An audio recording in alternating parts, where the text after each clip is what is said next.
हमारे जितने भी इंटरेस्ट होते हैं या पैशन बोल लो या जो भी बोल लो, हमें जिस भी काम में इंटरेस्ट होता है हम कहते हैं, मुझे लगता है मेरे एक्सपीरियंस से ये सब आ रहा है हमारे based on past experiences, past memory, मतलब जो भी हमने बचपन से लेके अब तक गैदर किया है। अब अगर हम इसके एक स्टेप फर्दर जाएं तो बेसिकली होता क्या है, जब हम कोई चीज एक्सपीरियंस कर रहे होते हैं या कुछ भी चल रहा होता है और हमें उसमें छोटे छोटे मोमेंट्स होते हैं जिसमें हमें अच्छा लग रहा होता है। फॉर एग्जाम्पल मैं फुटबॉल खेलता हूँ, तो फुटबॉल के वक्त मुझे उस वक्त अच्छा लगता है जब कोई मेरे लिए तालियां बजा रहा है, उस वक्त अच्छा लगता है जब मेरे टीममेट्स मेरी हेल्प कर रहे हैं, मैं कोई गलती कर रहा हूँ, मतलब छोटे छोटे मोमेंट्स आ रहे हैं ऐसे। तो जब मैं फ्यूचर में याद करता हूँ कि मैंने फुटबॉल खेला था, फिर मैं सोचता हूँ हाँ मेरा इंटरेस्ट है उसमें, मुझे मजा आया था खेलने में। तो अब मैं सोच रहा हूँ अगर ये केस है कि हमारा जो इंटरेस्ट है या जो भी पैशन है ये बेस्ड ऑन हमारी पास्ट नॉलेज है, इसका मतलब हम अपना इंटरेस्ट किसी भी चीज में डेवलप कर सकते हैं। फॉर एग्जाम्पल जैसे कुछ लोग, मतलब मोस्ट ऑफ द लोग, मैं इंक्लूडेड, हमें पढ़ाई में इतना इंटरेस्ट नहीं होता। पढ़ाई भी क्या, मतलब 5 सब्जेक्ट है, 5 में से 4 सब्जेक्ट्स में इंटरेस्ट नहीं होगा, एक में होगा। तो हम उन 4 में भी इंटरेस्ट डेवलप कर सकते हैं अगर यही सिनेरियो है तो मैं जानना चाहता हूँ क्या मैं सही रास्ते पे चल रहा हूँ या मैं कुछ मिस आउट कर रहा हूँ, या फिर और कुछ डीप इस बारे में अगर आप बता सको। इसकी बहुत सारी लेयर्स हैं, जिसको भी हम इंटरेस्ट बोलते हैं, पैशन बोलते हैं। और इसमें एक लेयर है जो आपकी बायोलॉजी है, दैट इज जो आपका जेनेटिक कोड है, जो आपका डीएनए है, उसमें कुछ ऑलरेडी फीडेड है। यानी कि जैसे फॉर एग्जांपल टेस्ट की बात करी जाए, तो कोई है जिसको कोई पर्टिकुलर तरह का फ्रूट अच्छा लगता है, किसी और को अच्छा नहीं लगता है, तो अब उसके पीछे क्या रीजन है? तो there are lot of things which are genetically coded in your system, जो आपके अंदर ही बॉडी में कोडेड है। फॉर एग्जाम्पल जैसी भी आपकी बॉडी है इस वक्त, वो अगर आप देखोगे तो काफी हद तक मिलती जुलती है आपके पेरेंट्स से, आपके ग्रैंड पेरेंट्स से, क्योंकि वहीं से वो सब जीन्स आ रहे हैं। तो इस चीज को हमको समझना होगा कि क्या है जो जेनेटिकली आ रहा है। जैसे आपकी फूड प्रेफरेंसेस हो गई, जो आपका बेसिक नेचर हो गया। जैसे कुछ लोग हैं जिनको बहुत ज्यादा एक्टिविटी पसंद है, कुछ है जो इंट्रिंसिकली लेजी होते हैं, जिनको बहुत ज्यादा एक्टिविटी पसंद नहीं है। तो कुछ चीजें हैं जो आपके कंट्रोल से बाहर है, तो उसको क्या करना पड़ता है? ऑब्जर्व करना पड़ता है। बड़े आराम से आप बैठ करके ऑब्जर्व कर सकते हो कि क्या है मेरा जो बेसिक नेचर है। इसको आप बेसिक नेचर भी बोल सकते हो। तो आप अपने बेसिक नेचर को ऑब्जर्व कर सकते हो। हर एक का बेसिक नेचर अलग होता है, आपका अलग है, मेरा अलग है। तो आपको अपने बेसिक नेचर को ही ऑब्जर्व करना होगा। हम्म। ऐसा नहीं है कोई और कर रहा है तो वो चीज आपके लिए अच्छी है। फॉर एग्जाम्पल कोई आदमी है, वो पहाड़ों में रहता है बचपन से ही, तो उसके लिए एक तरह का खाना बहुत अच्छा है, मान लो स्पाइसी फूड। बट क्योंकि आपकी फैमिली में आपके पेरेंट्स ने, आपके ग्रैंड पेरेंट्स ने कभी भी इतना स्पाइसी फूड नहीं खाया है, तो हो सकता है आप खाओगे तो आपके डाइजेशन के लेवल पे बहुत मेजर इश्यूज हो जाएंगे। हम्म। That is one. अब आ जाते हैं माइंड के लेवल पे। तो अब आपने क्या किया कि कुछ चीजें कर रहे हो, आपको पसंद है। जैसे आपने एग्जांपल दिया फुटबॉल का, कि भाई फुटबॉल आप खेलते हो, आपको अच्छा लगता है। जब आपके जो कोच है वो आपकी तारीफ कर रहे हैं, तब अच्छा हम्म। लगता है। लेकिन जब हम्म। इसका उल्टा होता है तो बुरा लगता है। Basically it is link to reward. But क्या फुटबॉल में ही खेलने में आपको उतना मजा आता है? ये क्वेश्चन अपने आप से पूछना है। किसी भी हम्म। और स्पोर्ट्स के कंपैरिजन में आपको ज्यादा मजा किस में आता है? तो आपको आंसर्स मिलने लग जाएंगे। कुछ है जो आप जितना मर्जी कर लो, उसमें मजा नहीं आता है। या ये कह लो, उस मजे को डेवलप करने के लिए अब इस एज में, जो अभी आपकी एज है, it will take hell lot of time. जैसे पर्सनली मुझे फुटबॉल पसंद नहीं है, खेलना। देखना पसंद है, खेलना पसंद नहीं है। हम्म। बट मेरे को बैडमिंटन बहुत पसंद है। उसके अलावा वॉलीबॉल खेलना बहुत पसंद है। उसके अलावा क्रिकेट बहुत पसंद है। और इंडोर की बात करी जाए तो चेस पसंद है। तो कुछ चीजें हैं जो मुझे अच्छा लगता है, कुछ है जो नहीं लगता है। अब जो नहीं लगता है उसको डेवलप किया जा सकता है, but that is a long and tedious process. अब आपने बात करी सब्जेक्ट्स की, कि भाई 5 सब्जेक्ट होते हैं, उसमें से एक पसंद है लेकिन 4 पसंद नहीं है। तो what you are thinking is कि वो चारों को मैं अगर प्रैक्टिस करता चला जाऊं तो वो पसंद आ जाएगा। ऐसा नहीं है। बेटर ये है कि पहले हम समझें कि हमारा पर्सनैलिटी टाइप क्या है, हमारा जो बॉडी का कंपोजिशन है वो क्या है, हमारे जो प्रेफरेंसेस हैं वो क्या है, उसको हम समझे, फिर उसके हिसाब से एक्ट करें। तो सक्सेस मिलने के चांसेस बहुत ज्यादा है।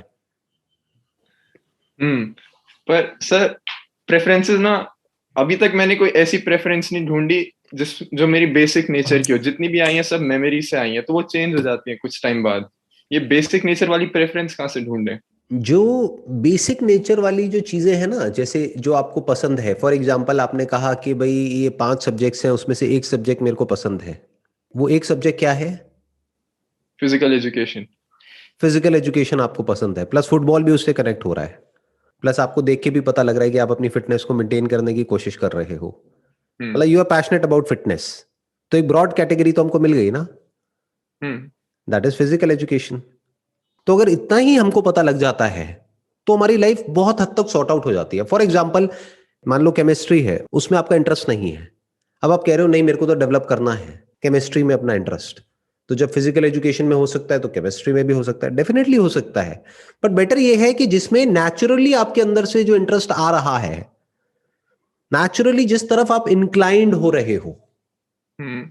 उसी को तो पैशन कहेंगे। उसमें आगे बढ़ना बहुत आसान हो जाता है। तो पहला हम्म। स्टेप बड़े आसानी से आप क्रॉस कर सकते हो। फॉर एग्जाम्पल, मैं आपको सिंपल एग्जाम्पल देता हूं, आप समझ जाओगे।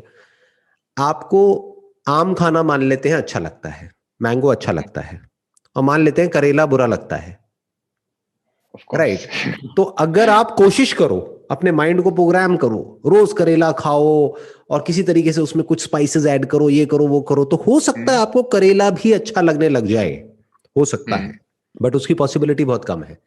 मैंगो के लिए आपको कोई एफर्ट करने की जरूरत ही नहीं है, मैंगो जितना मर्जी खा लो। हम्म। हाँ, उसको भी एक्सेस में खाओगे तो प्रॉब्लम हो जाएगी, हम्म। क्योंकि फिर मैंगो भी अच्छा लगना बंद हो जाएगा। तो वहां पे एग्जैक्टली। हल्की सी, इसको बोलते हैं एक भूख को बचा के रखना होता है। हम्म। ये बहुत एक डीपर लेवल से मैं आपसे कुछ बात कर रहा हूं, हो सकता है आप इसको रिलेट कर पाओ। अपनी भूख को बचा के रखना होता है लाइफ में, हर चीज में, हर तरह की जो भूख है हमारी। हम्म। आपको वही चीज जो कल अच्छी लग रही थी आज बुरी लगने लग जाती है, अगर आप एक्सेस में कर लेते हो तो। फॉर एग्जाम्पल, आपने फिजिकल एजुकेशन की बात करी, फुटबॉल की बात करी, तो अगर आप 8 घंटे तक फुटबॉल ही खेलते रहोगे तो अगले दिन मन ही नहीं करेगा फुटबॉल खेलने का। बट नेचुरली मानो आपकी कैपेसिटी है 2 घंटा खेलने की, 2 घंटे तक आपको लगता है कि यार मेरे को अच्छा लगता है, तो 2 घंटा खेल लो। बाकी का टाइम बचा, उसमें आपने फिजिकल एजुकेशन के बारे में स्टडी किया। आप कितना स्टडी कर सकते हो कोई लिमिट नहीं है, उसमें किस किस तरह की एजुकेशनल क्वालिफिकेशन ले सकते हो उसकी भी कोई लिमिट नहीं है, कितना आगे जा हम्म। सकते हो उसकी भी कोई लिमिट नहीं है, कितना डीप में जा सकते हो उसकी भी कोई लिमिट नहीं है। मुझे इसी चीज का कंफ्यूजन है कि ये मेरा बेसिक नेचर है या नहीं, क्योंकि मैं ना बचपन से मेरे पेरेंट्स मुझे हर दिन पार्क लेके गए हैं, वो हमेशा से बाहर गए हैं, वो बहुत इनकरेजिंग रहे हैं इस मामले में कि बाहर जाके खेलो, शाम को बाहर जाओ, घर पे मत रहो। तो मुझे लगता है कि मेरा इंटरेस्ट वहां से आया। ये मेरा बेसिक है या नहीं ये मैं श्योर नहीं हूँ, पर मैं इंक्वायर करूंगा इसके बारे में ज्यादा और देखता हूँ, मे एक बी मिनट एक मिनट एक शायद। मिनट एक मिनट एक मिनट, ध्यान से समझना। तो इसका मतलब आप कह रहे हो बचपन में ही आपकी वो कंडीशनिंग हो गई है? वही। ये मेमोरी से नहीं आ रहा है, दोनों में पहले फर्क को समझो। एक है मेमोरी, मेमोरी मतलब थॉट, कि आप सोच सोच करके एक तरह का थिंकिंग पैटर्न डेवलप कर रहे हो। एक है आपकी हैबिट, वो भी हम्म। मेमोरी का ही पार्ट है, बट वो कहां से आ रही है? प्रैक्टिस से। तो मेमोरी में दो तरह की चीजें हैं। एक है at the level of your thought, कि बेसिकली मैंने ऐसे काम करे जो मुझे हम्म। पसंद थे, वो करने के बाद भी कुछ टाइम बाद मैं उससे बोर हो गया, तो अब कोई ऐसे ही काम कर लेता हूं जो मुझे करने पसंद नहीं है, तो धीरे धीरे उसमें इंटरेस्ट आ जाएगा और फिर मैं उसमें आगे बढ़ जाऊंगा। तो ये सब मेमोरी से आ रहा है, ये सब क्या है? थॉट है। क्योंकि जैसे ही आप करने जाओगे कोई ऐसा काम जो आपको पसंद नहीं है, तब आपकी जो पूरी की पूरी बायोलॉजी है, आपकी जो बॉडी का स्ट्रक्चर है, वो कहेगा यार ये क्या कर रहा है। हम्म। बट जिसकी मैं बात कर रहा हूं, हैबिट, वो कहां से बनी है? बचपन में। तो आपने क्या कहा कि बचपन में मेरे जो पेरेंट्स हैं उन्होंने बहुत एनकरेज किया मेरे को बाहर जाने के लिए। तो बचपन की जो कंडीशनिंग होती है वो बहुत स्ट्रांग होती है, that is as strong as genetically जो आपकी कंडीशनिंग है। बचपन में जो कंडीशनिंग होती है, मतलब 10 से 15 साल की एज तक, पैदा होने से लेकर के 10 से 15 साल की एज तक जो भी आपने हम्म। किया है, अब वो करना आपके लिए एफर्टलेस है।